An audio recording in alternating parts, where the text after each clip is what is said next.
because we're streaming on multiple platforms, we may or may not be looking at the camera. We're going to be going back and forth like this. Kind of weird, but it's the best we can do with what we've got. So I'm Dr. Tara Lynn. I'm here with my my friend, my co-host, my colleague, my superhero, therapist Jen. Hi, everybody. Yay. Yeah. Oh, this is way cool. This is really interesting. So we just got done cutting another episode of the Gaslit Truth podcast today about inflammation. So that's going to be out in a couple of weeks. So if you guys don't already know, Jen and I are co-hosts to the Gaslit Truth podcast, where we talk about any and all things controversial in mental health. So, and other things too, right? So it's not just mental health. So please go ahead and tap the screen, give us some hearts wherever you're watching, and please go ahead and send us any and all questions. We will answer the ones that we can answer. If we can't answer them, we'll tell you we can't answer them because we don't know it all. But we're glad that's actually part of informed consent, is to tell people, hey, I don't know everything about this. Exactly. Wait, now we're live on the, can I swear? Is that I'm really, I don't even know what to do. I've never done a live. Can we start? Well, I mean, if you guys listen to us on the podcast, you'll be hearing us swearing like sailors sometimes. I don't even know. Okay. All right. I'm a little nervous right now because I have never done this before. All the things, right? Like, I have a radio show. We record. Yeah, Jen's on the radio. 97.7 Sunny, right? Sunny 97.7. Sunny 97.7. So if you hear her, she's on the radio. And so I do these things, but this one's getting me all weirded out. So, if anybody, well, that's because radio and TV are a little different. I don't. Okay, so I'm here. All right. So let's talk about our podcast. I can see people popping through here, which is really cool. Thanks for being here. Make sure you follow Therapist Jen as well. Yes, if you haven't already, she's worth a follow. And if you haven't followed me, follow me too, Yeah, we might have a few people that are coming through from mine. So just so everybody knows, I just tried to go live on my TikTok account. It was not working. And so Dr. Tara Lynn jumped in and helped out a little bit here. So there may be a few people that are popping in that are connected with me that I gave her a shout out a few times. So, and it looks like we've got some comments that are coming through. Oh, cool. You can see the comments too, Jen? Yeah, I can see them. Nice. Yeah, I can see Anna Elise has a comment on some thoughts here. Now, I do want to put out a disclaimer here, because even though we are therapists, we are not your therapist. Absolutely not. And so we cannot give therapeutic advice in that way. So please don't hope for that. Yes. Okay? No, because that would be extremely unethical of us to do. So we're not going to do that. Yeah. And I think we also have to add the live stream here that we are doing. The meat and the bones of this comes from the baby that we have birthed. Which is Jen and I birthed the baby. Mm-hmm. Listen, I'm hurting. I can feel the birth. Okay. I can feel it. But this baby we birthed, which is the Gaslit Truth podcast, right? So when people are asking questions, please also know that we're not your therapist, but two, we want to talk about things that are gaslighting at its roots, right? So whether there's individuals that are gaslighting, whether we're hitting these big things of big food, big pharma, big beauty, okay, all these big advertising, right? Big marketing. That's what we talk about. And the whole purpose of why we do this is to help people see another truth. So that is kind of what the function is of what we're doing, and why you have these two deep throat whistle blowing shrinks. Well, it's you guys, it's the ability to allow yourself to get curious about things, right? Like, I say allow yourself because I think a lot of times we think that we just have to follow along, and we don't. So allowing yourself to get curious about what's going on is going to be your best bet in life, period. Right. And that doesn't mean that you have to be in constant conflict with people. It just means that you have to start asking more deeper questions for yourself. It's critical thinking, right? It's this idea that somewhere along the way we lost some of that, and we believe what our eyes see. Yeah. We believe what our ears hear, Yeah. and there's usually more to the story than that, but we have lost some of that critical thinking along the way to let ourselves see that there's alternate truths. Right. And Well, I that's mean, I what tend it's to about. say, your perception is your reality. Is that reality 100% the truth of the matter? Yeah. The truth of the matter. Yeah. So those are Yeah. things to think about when we get curious. But yeah, Yeah. so you can listen to, if you're interested, listening to our podcast. We'd love to have you. Yep. Check it out on Spotify and iTunes. It's iTunes, right? Or is it just called Apple Podcast now? I don't know. What It's is it yeah, called? it's Apple Podcasts, but Apple it's Podcast. okay. You can just keep getting with the vernacular. It's fine. I don't know. I Yes. made that up. I have no I idea don't what it have is. app We're I don't have old. Apple products. I have one Apple product. But anyway, you can listen wherever Wherever. Yep. wherever. Yeah, we're everywhere. We And are. it's going really well. And we are really excited because we have some pretty amazing guests coming up that are, I don't know, I'm gonna say kind of big shots in this whole thing, They like kind of are. I'm a little surprised people that are like that big wanna talk to wanting to us, be but on. Yeah. They're like, like, sign have me you up. met me? Like, Yeah. I might say some stupid shit. Are you alright with that? Right? Like, Yes. yep. Mhm. So we've got some really good guests coming up because Jen and I decided that it can't, people will be pretty bored of just listening to the two of us yap our Yes. brains out. Yeah. Although we Yes. are pretty entertaining. Oh, Anywho. I Yeah. don't know. Yeah, I don't know about that. We'll see. We'll see what people think. I mean, this was today's episode as I was sitting here doing this. Toxic positivity she's talking about. So what Yes. we recorded earlier was this. We talked about toxic positivity, and I Mhm. sit here and write it on a sheet of paper and stick it in my mouth for a couple minutes and be dumb because why not? You'll All see right. that in a So few weeks when that one airs. yeah, right, exactly. Which again, our podcast comes out every Tuesday morning at 5 a.m. So you can grab it when you go to the gym, huh? Right? Oh yeah, Oh, who's up at maybe 5? I'm I not know up at Des 5. isn't. Thank you, I'm Des. not up at 5. Mhm. There's no way I'm up at She 5. actually might be. All right. I'm Okay, not. so we do have something in our comments here. Do we want to just kind of All right. see what we can address with that? We have Annalise Sure. here who's talking about a relationship with a narcissist, and I just see that word and I smile. And I smile not at your expense, Annalise, but at the idea of talk about the ultimate like gaslighters. Right? And something that Terry and I oh, okay, Des, thank you. 5:30 to 6:30, she's off. Okay. Something that Dr. Terry and I talk about in our podcast is, and some people don't always like to hear this, but we understand what true narcissism is. We have worked with true Mhm. narcissists. And when I say true narcissist, it's individuals that have we have access to all of their information in their Right. life, right? We can see everything about them. When we work behind the walls of prisons, one of the things that Dr. Terry and I were certified is in the Oh my ability gosh. to identify Mhm. psychopathology. So we worked with patients. Wait, They were, Dr. called at the Steven is time. on. Oh, Maybe Dr. he'd like to Steven. be a Oh, guest oh, on here. He's gonna be on our podcast very oh. soon. He is. Yes, he Yes, from the is. Amen Clinics. What I'm gonna have him Yeah. do is if he's listening, he can go ahead and give us a little comment that says he'd be interested in being invited on right now if he wants to. Ooh, If he maybe. doesn't, that's totally fine. He might have to do his hair. I don't know what your hair looks like, but If brush someone mine. called me out in the last second, I'd be like, I'm not sure that I want to come on. Anyway, Yeah, I know. I didn't brush mine, and Terry didn't wash no. hers today, so we're gonna talk about this right away. So, it's okay if the All hair's not done. right. But yes, I like that. If you're there and you wanna come on, Mhm, let us know. So we'll keep watching through these comments mhm. here. Dr. Terrellin and I, we were, I guess, considered what you could call an expert in one of those So weird to think about symptoms that now. that Mhm. it is it's Yeah, weird, right? That goes along with identifying narcissists, right? And so part of right. psychopathology, there are multiple traits of psychopathology. Okay, so when someone's like, "Yeah, they're a narcissist, so they're a psychopath," I'm like, "Well, not Mhm. exactly, but I don't want to go there. You're not gonna want to listen to me talk about it."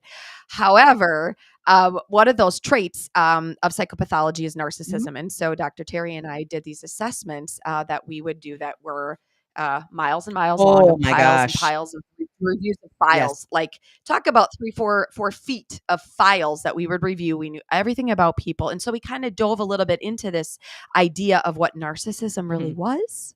And we did it with a population that was incarcerated. So we had that. We understand narcissism. Yeah. And I think that there's a intersection between narcissism and things like antisocial personality disorder and all of those things. Right. So not Yes. to diminish anybody's lived experience. Yeah. And there are people that have Yeah. narcissistic traits 100%. Like a trait does Correct. not mean a Yes. diagnosis, right? So, and that doesn't Right. mean And that's what Annalise yes, is asking, yes, Terry. If you see in there, she's saying a yeah. diagnosis, right? So yeah, this is what we're And we'll you talk know, about this. I Yeah. think the difference is that your lived experience can have lots of traits present, especially during high stressful times Yes. and things like that. I'm not, again, not Right. diminishing anybody's lived experience, but that doesn't mean they'd qualify for a NPD, narcissistic personality disordered diagnosis, right? Diagnosis. But Yeah. definitely Yeah. narcissistic traits exist at any and all levels, Mhm. and any and all people, can have those. So Right. it's interesting, Right. not to ignore the fact that you've been hurt and there's a lot of pain, I'm certain. Well, and that's Mhm. what I was gonna go to for what this, Yeah. what Annalise, what you're Mhm. asking us about, right, is there's Terry and I talk a lot about Mhm. labels, okay? And the idea that just because somebody has a label doesn't mean that they box into all the things that Right. go along with that label, and Mhm. vice versa. There are people out there that have never been Right. labeled with something, but the things that they are doing, those traits, like I think you used the word fear Mhm. somewhere in there, Annalise, when you were going through and talking about being with this person, having to co-parent with this person, right? Like, even if that diagnosis hasn't been slapped on somebody, that also doesn't negate what Your you're lived experience, experiencing with yes. them.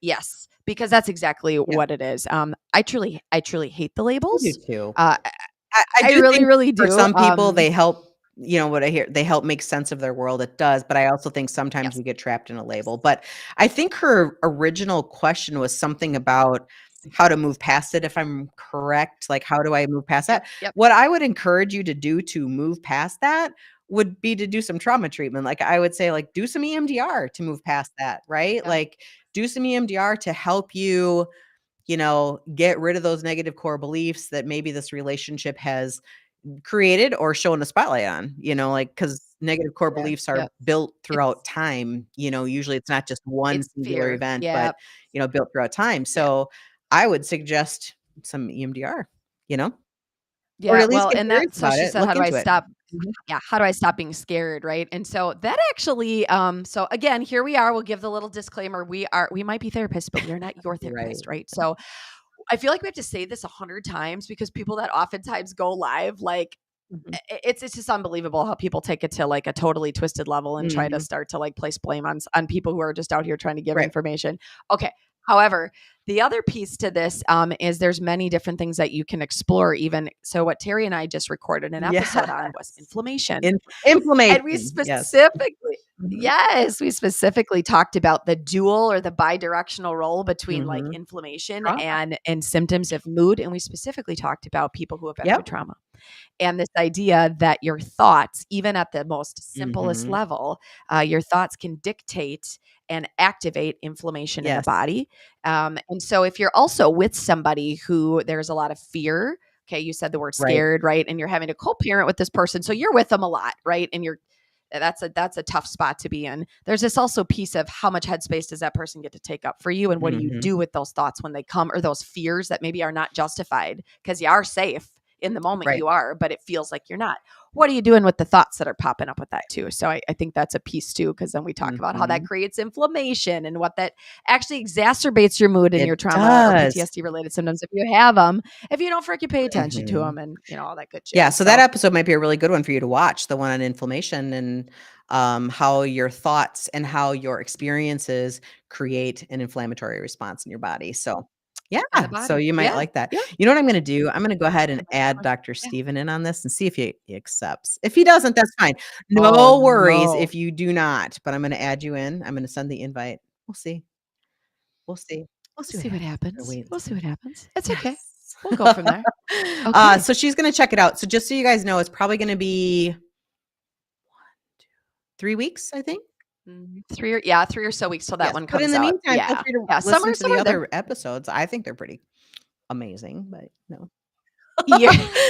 If you need some seriousness and you're really loving, like, that Terry she brings that. She is super smart. The woman is getting another degree, by the way, and I'm just like, peace out, right? Like, there is no way I'm going through that again.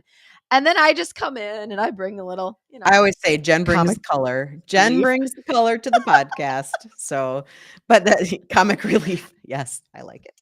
I like it. Yes, exactly. Exactly. All Oh right, my god. send us any information, or I'm sorry, any comments that you might have. Now, I am also having trouble because Yeah, we are also on a different platform, so I'm looking back and forth we are. here because we're also live on Yeah. every other social that we have on the planet. But I don't see Yeah. Jen on here comments. I do see there's a few people watching, which is great. Yep, I Yep, can. but Yep. I don't see Yep. any Ooh, comments, betrayal and I don't know if trauma. they're We just gonna just got pop one up. on betrayal trauma. Can you see that Where? one? So it just popped up. On Have TikTok? you Oh, no, Yep, you're on on TikTok. TikTok. I'm Yeah. on TikTok, yeah. Coming Oh, across from a Oh, psychotherapist. I love it. What? Love it. Ooh, things just got juicy. I feel like Oh, I this is love another it. topic for the Gaslit Truth I know, I'm podcast. looking at this going, "Okay, we should add this to our topic list." Ha! So, this is for Mountainside Viking. I'm wondering, I mean, I don't know if this came from you, and you do not have to disclose that at all, but there was a recent TikTok that came across about a client whose therapist essentially fired her. Yes. And Yes. so everyone is talking about this, and because she had signed a safety contract, right? Like she signed a Yes. safety or a contract that said she would not unalive herself. Yes. And then she had, I guess, these thoughts of doing that or something. I don't know if she had any actions or not. I have no idea. And the therapist said, well, you violated the contract and you're out. And You're so out. Yep. everybody is talking about this, and that to me would be maybe betrayal trauma, like you're talking, or I'm not sure what other context that would be off the top of my head, but that feels like an act of betrayal to me, It does. potentially. Yes. My Yes. thoughts on that when I see that video, because all these therapists are coming on talking about it, right? They're all like, oh, this is horrible, blah, blah. The reason that therapist, I think, had you sign that contract was not for the client. That was not for the client. Yeah, That, in my opinion, was 100% liability for the therapist. safety contracts are not this is a crazy idea, like, too, like, people are gonna we'll Yeah. probably get some reaction from saying this, Ah! even from other people in our field, right? But Mhm. safety contracts, the function of them is not for the It's not for the patient. client. No. No. No, it's It's for the complete therapist. liability, yeah, It and is, it I'm is. gonna take that a step further because, historically, over the time that I have practiced, I have had, several patients end their life, and that was in private Same. practice and while I worked in prison, Yeah. and, a safety contract would have been pointless, totally I don't pointless. Right. However, one time, only one time, did I have I'm gonna get the language wrong, the coroner's office, Yeah. who works in the coroner's office? Like a The coroner. Oh, yes, the coroner. She's like, "She's worse than one of my kids." Like, she's just worse than one of the kids. Like, "Damn it, Yes. Jen." I don't know where Anyway, you're going. I don't know where you're going with the the question, coroner, sorry. I'll just call it the coroner. The Okay. coroner called my office, and because they did an investigation, Sure. this was outside the prison. They did an investigation, and they basically were medical examiner, possibly, can't remember, maybe. Yeah. They were kind of investigating me at that time. Like, what did Yes. I do? Yeah. What did I, how did I assess? Like all these things. Mhm. And so a safety contract like that would have been, I did not have one for these people because Yeah. I don't believe in them. I Mhm. don't think that they prevent anything. The only thing they loosely prevent is liability for the therapist, which they really don't either. Because Yeah, but honestly, you're talking are you gonna stand before the judge and say, well, Your Honor, this person is no longer here, but I had them sign a contract. So therefore, my actions are off the hook. Now, do I believe that therapist actions should be on the hook for that? I don't. I Yeah. unless there's complete negligence, like that's a whole Right. different Right. conversation. So But that's what I'm thinking about with betrayal trauma is the sudden and abrupt ending of a therapeutic relationship, which, by the way, also is under our ethical guidelines. We're not allowed to do that. Like, so I don't know how, and no. we don't know the whole story, but I don't know how this person was allowed to do that without having lots of resources in place. First thing is thank you, Desiree. Medical examiner. Is that what you were Yeah. looking for? Is that the Hey, words? I Words? said, I don't Yeah. know. I can't remember who it was. She's so smart. This DES person here. Okay. The other part of this too is so years ago, okay, Mhm. years ago when I first started in the field, which is like not when the wheel was invented, which is when you started, but I was a little bit Actually, we after that. started around the same time. I was We just way did. older than you. Yes. Um, I actually remember being kind of like trained, so to say, in safety contracts. And I can tell you that that wasn't something that started that way. Like the idea of this was something that was actually used. I had Yeah. therapists in the field that would sit down and that were training me on safety contracts. Yeah, I did too. And so I remember it felt funny. Like I can't describe what that all was, right? But it Not felt funny, really, haha, but funny, like, yeah, weird, funny like, in my this is a gut. Like my weird gut thing, yeah. reaction was telling me, Mhm. how is this sheet of paper? So when I take that a step further, I actually think it's a very dangerous thing for a therapist to do with their clients as well, because it also gives the clients, and this is going to be a word people don't like, but it really, like, I don't want to say an excuse, but they are going to put all of their eggs in the therapist basket. The therapist wants me to stay alive. You know what? If I'm going to stay alive, I'm going to do it for her. Like every single time I think that something is going really bad and I want to unalive myself, I'm not going to, because I'm connected to that relationship. That Yep. relationship is making my decisions. And now, fast forward when I talk about this concept, and I just wrote an article for magazine about this idea of you are so connected in a dangerous way to your therapist. That's really, yeah. And think about the trauma that does. Codependency is real.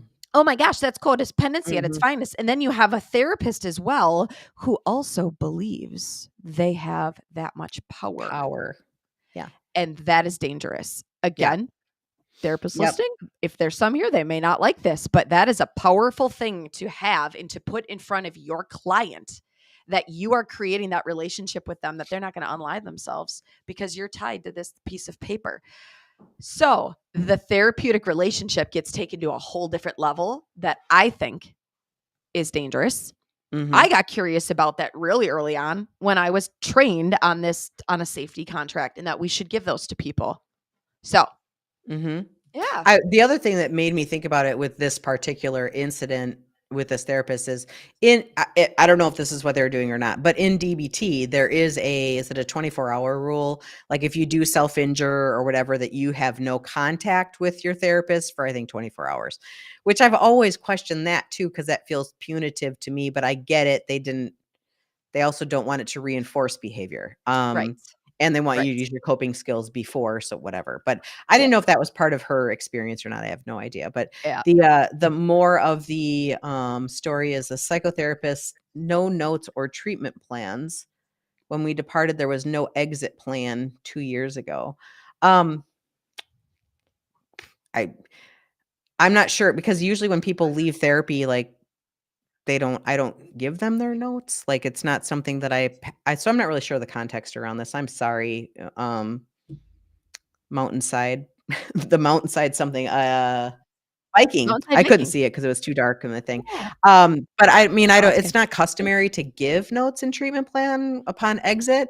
It Nope. So I'm not really sure. I mean, context is Unless it's everything. Yeah. requested. I mean, It's kinda hard, yeah, unless it's yeah. requested, right? Then absolutely, but it's always your information at any point Mhm. as well. If it's upon exit, whether it's in the middle of therapy, Right, yeah. right. Yeah. I think we have to have just a little bit more, And you little bit please more don't information on think that that one. you have to give us all that information on a No. TikTok. No, Don't no, no. do that. Hey, that's just it. Yeah. Yeah. No problem. It's difficult to yeah, I'm guessing that it's difficult to I'm yeah. sure it is. There's so many But, intricacies of it, I right? think the And we just moral have of a the little story sliver, is, but feeling abandoned in some way by maybe the yeah. therapist or the therapy that you have done. Like, so Yes. my response to that is just because that happened doesn't mean that the therapy that you did gets undone. Okay? Just because that happened doesn't mean that you didn't do good things in therapy, if that makes sense to say Right. that. Yeah. Right. And on the flip side of this too, when that you were talking about the how this blew up on TikTok a Mhm. little bit, this idea of this, I was thinking about this too. Something that my clients have a difficult time with as well is when I, as the Mhm. therapist, okay, am meeting with them. I have had a few where I have said, "You and I Mhm. are not a Oh, good yeah. fit. I've said that too. We are not a good fit." And so it's really interesting because sometimes people get really mad about this too. And I've had to talk through my clients Yeah. with this, right? This idea. But there have been people that I have seen that in private practice that Mhm. I have said, here is why I personally I can't keep seeing you. Now that conversation has to have a ton of context Yes. because you also do not want to shame your Right. client. So it's not as though I got on the horn To one day. make them feel like they are unhelpable, like, because that happens too, Absolutely. that Yes, yes. Mhm. yes. But I think it also takes, and that again goes Mhm. back to this idea of I'm gonna say informed consent again today because when you are a therapist and you are working with somebody Mhm. and I don't know, you're having a ton of reaction to them or you're struggling working with them, okay? Um, you have to like take a really good look at yourself too, because if you are not being effective for that client, why the Mhm. hell are we not saying that either? It's these tough conversations that sometimes therapists don't want to have. I mean, but even in the prison system, Mhm. okay, we could not just do that either. I could have We some weren't pretty allowed to strong do that. reactions No, to we were not allowed to clients. do that. Clients don't switch therapists. Now, as time went on, I found my voice Mhm. in that, but it's a very real thing. And so if there's anybody out there Mhm. too that is working with somebody and your therapist says, I don't think that we're a good fit, and they talk about the why. It's something to get curious about because you also don't want someone to string you Mhm. along that does not think that they can help put you in a But space I of wanna say truth this, either. as an empowered client, I Yep. think most clients know when there's not a good fit. I really do, 'cause anytime that there's not been a good fit for me, um, it's because of the things also that the client is saying, right? Like, you take Yes. everything into context, so, bringing it up and understanding I think the client really knows. I think the problem is the client is not empowered enough to say that, So, Yes. if you go to the wrong doctor for something, you're like, "Well, I don't think you're the right doctor for me. I think I need a doctor that does this other thing." Like, more people are doing that, but I Mhm. don't think they're doing that with therapists. I think they're doing "Well, this is a therapist that I've got." But I wanna rewind that too because not every person, I wanna make sure everyone knows it's not every person. Lately, therapist getting a therapist feels like, old school Yellow Pages searching for a plumber. Whoever asks Ooh. or answers the phone first gets the That's client. what we It's true. Like, It's true. like, I don't think people and I know this can feel kind of like a luxury, but I don't think people are asking the right questions. I think they're just like whoever answers the phone first Mhm. gets me as their client. Like that feverish search, like can be a little like Yes. more mindful. Like get Yes. the therapist that you feel actually can Yes. help you rather than just the one Yes. with the opening. Right? That's my favorite thing is when I have clients that, like, they almost grill Yeah. me. Like, it's really interesting. They almost grill me a little bit, and I'm like, "Go ahead and Yeah. grill away because if we don't I want fit, to this know. doesn't Right. work," right? Or they'll be like, "I looked some stuff up on you, and it turns out that you're involved in this and this and Yeah. this," and I'm like, "Yeah, yes, Yeah. I am. Yeah." And so if that is something that doesn't jive with you, right, Mhm. then I'm not your person, right? If even for you, if there's a conflict, then I'm not your person, Mhm. right? And so I think that does matter. And you're Mhm. right. What we get is lots of phone calls, emails, and that they go out to, Everybody. I mean, EAP, think about EAP. how, How about we talk about the insurance companies? Okay. How about we we're only gonna spend a little more time on this, okay? Because we're not going too No. long today. No, because I got shit Right. I gotta do Me today, too. girlfriend. I've been working since 6 a.m., but I gotta talk about this. So we have, and I'm gonna throw a name out there, Yeah, Optum. United Healthcare. We have Yeah. Optum, Mhm. yep, which is United Healthcare. And I'm just gonna say it because this is our experience, okay? We will get Mm. countless Mhm. emails from the Optum staff and the reps, right, that are working with their Yes. clients, and they are canned Yep. emails, just a canned email, and the only thing that's changed in that email is letting us know if the client wants, like, a virtual or an Right. in-person appointment, how quickly they can Yep. get in, like, this, can you see this client within the next 7 Yep. days? Like, that'll be right in the email. We will have no information on the client other than something super Age, general, right? Like they're gender, and depressed. maybe anxiety Yes. or depression or something. Female age, some or male age, and something Yep. really Mhm. specific, right? About what they want. That's the canned email we get. So that's what your insurance company is doing. That's how Sending hard out, they're yeah. working for you to find somebody that's going to fit So, yeah, with so you. if your Think insurance about company, that. like, call them to find out if you're in network or whatever, oh, they'll case manage for you. What they're doing is they're sending out mass emails to, I don't know, 100 Yeah. people, Yep. right, that are 100 therapists, right? So they're Yes. really not, giving There's you no. the Yep. best person. No. It's just not that. Like I said, it's like old school Yellow Pages looking for a plumber. It And it, I it think really is. that culture of finding a therapist needs to stop. And Mhm. people will debate, like, well, it's because of insurance and so many are not accepting clients, blah, blah, blah. I get that, but I also think with telehealth, this is the best part about telehealth, is that you can pick a freaking therapist from anyone in your state that you Yeah. live in. Yeah. Yeah, anywhere in your Yes. state. Like, it doesn't have to be this little 30-mile radius. It doesn't Mhm. have to be that. Yeah. It can be expanded so much more than that. And I think that's the beauty of telehealth. But Which, yeah, if so you didn't know, Dr. Terry and I are both therapists that do telehealth. everything Yep. telehealth, right? I Even love some it. of these treatment interventions that could never be Yeah. done unless you're sitting on the couch in front of somebody. Well, that's a Oh, bunch of yeah. BS because guess Yeah. what? We We do cracked that EMDR code. and telehealth all the time. Yes, and people are just blown away by this, and I have Mhm. had more success doing things on telehealth than I have after 14 years of sitting in a chair across Yes. from somebody. So Right. so it's kind of but I had to bring the insurance piece into it because it's hodgepodge. It's like this big wapatuli. Like, do you remember? Do you remember, like, back in the day when you just throw everything in a tub and you Yeah. would actually scoop a drink out of it, like the good Mhm. old WAP, right? Like the WAP party. This is what I view this, like, insurance as. It's just this big, huge tub of a billion providers, and we're all floating in there. And what does the insurance company do? They take their mug and their cup, their red Solo cup, they scoop it right into the tub, and whatever Yep. comes out in that cup, those are the 100 people, providers, that they're going to Yep. shoot an email to. That's how insurance companies are helping you find your provider, Yep. which That's how case managed you that really is, are. and that's exactly what case managed is. And the good news, to end on the good note, is that it doesn't have to be that way because you can seek out No. providers however you need to. But I that's wanna the add in concept. something about telehealth real quick. Because I've had clinics, like, I've been in practice in clinics and things like that, and the space that I would curate in the clinic was very nice. Like, I had very nice furniture, I had very nice furnishings, it was very calm.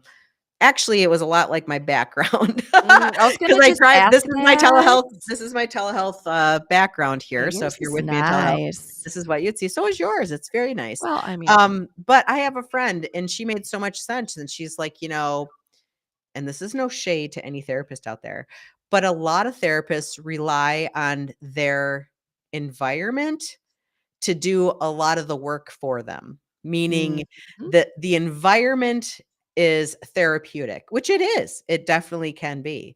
yes. Being a teletherapist, being on teletherapy, we are literally like this, face to face with you all the time. Like, it's hard to break that eye contact. It's hard, like, you are engaged from the moment that person comes on the video until the moment the video is done, you are engaged with them. Mhm. And your environment becomes meaningless. So the therapeutic rapport that you have with them has nothing to do with your environment, which Mm. actually is harder to do.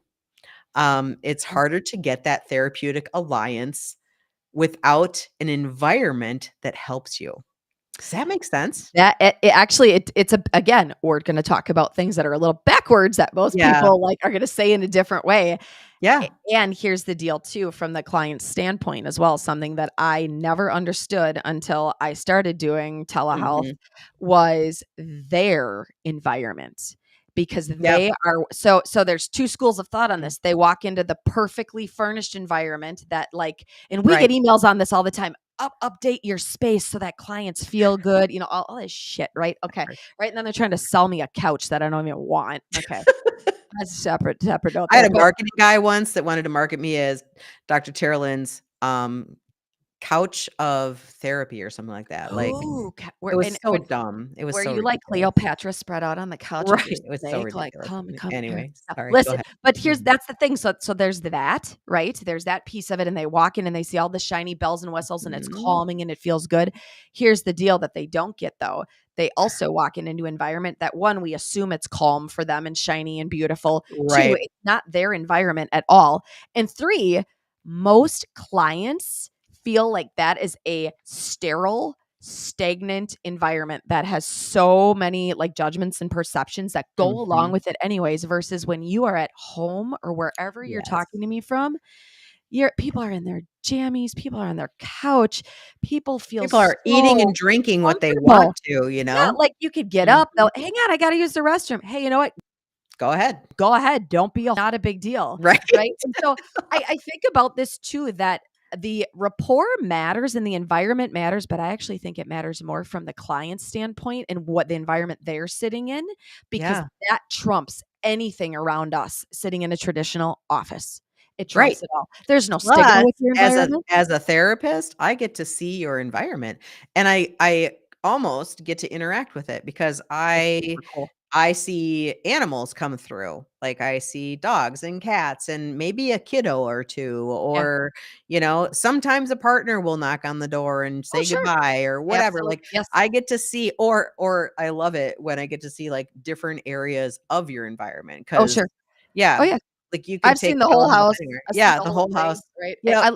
And it's really, it I takes think it's rapport and better. understanding to, like, a whole new Mhm. level, Yeah. but again, it's not everybody's bag. That's fine, No, that's true. but and I before we wrap up here, so, thank you, Mountainside Viking, you sent something that you sent it says I'm assuming that's a DM that helps Yeah. explain, and that thank you, so I'll make sure that that gets addressed. So we Yeah. appreciate you being vulnerable enough to try to ask a question that we, we were trying to answer for you and getting you a little bit of Sorry. truth in. Yes. But so Yes. yeah, Yeah, so anyway, to wrap this up, thank you for being here. We had some people on our, other socials too, which is I have to move my camera or something so I can look in the same spot because 'cause I'm like, really, because the right Eh, side of your face is very attractive. is it? Like, I don't know why I look very Oh wait, tan that's your right. It's on your left. Okay, I'm looking the it's my other side. right. Yeah, That's your right. this Your is other my right. right. No, I This is need your my other right. right. That's actually your left. Your other right. This is my There you go. left. That's the side I'm looking Yeah. at. Anywho, thank you for joining us. And if you haven't already, Jen and I host the Gaslit Truth podcast, and new episodes come out every Tuesday. And we are on all your socials, YouTube, Facebook, Instagram. And please like and follow both of us on TikTok here too. It's very Yeah. important. And if you want to, send us an email at the Gaslit Truth Podcast at gmail.com. Otherwise, we love your comments, your likes, your subscribers, all the things for the Gaslit Truth Podcast. You will be glad that you took a listen. So thank you for Yeah. tuning in. Yeah. Thank you so much, guys. Pieces.